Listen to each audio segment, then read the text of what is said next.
232 प्रवाशांना घेऊन आज आणखी एक विशेष विमान मुंबईत पोहोचणार। आतापर्यंत 500 पर्यटक राज्यात दाखल।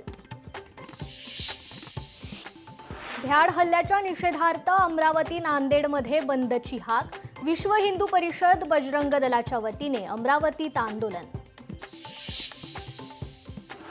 सिंधू जल कराराबाबत आज अमित शहा यांच्या निवासस्थानी बैठकीला अनेक वरिष्ठ केंद्रीय मंत्री राहणार उपस्थित। पहलगाममध्ये सुरक्षेत चूक झाली। सर्वपक्षीय बैठकीत केंद्र सरकारची कबुली। सरकार जी कारवाई करेल त्यासाठी आमचा पाठिंबा। बदला घेण्याच्या मुद्द्यावर विरोधक सरकारच्या पाठीशी।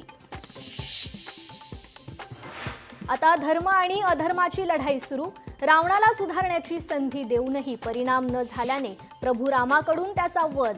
सरसंघचालक मोहन भागवतांचं वक्तव्य। पाकिस्तानचा भारतासोबत सुरू असलेला व्यापार बंद। भारताने दणका दिल्यावर पाकिस्तानचा निर्णय। आगामी अबीर गुलाल सिनेमावर भारतात बंदी घातल्याची सूत्रांची माहिती। भ्याड हल्ल्यानंतर पाकिस्तानी अभिनेता फवाद खानचा चित्रपट वादाच्या भोवऱ्यात।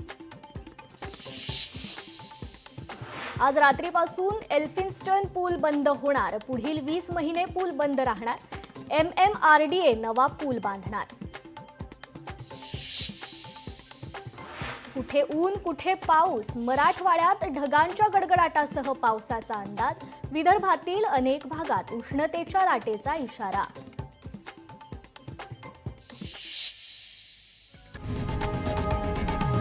लोकशाही मराठी ऐका, पहा, जागरूक रहा।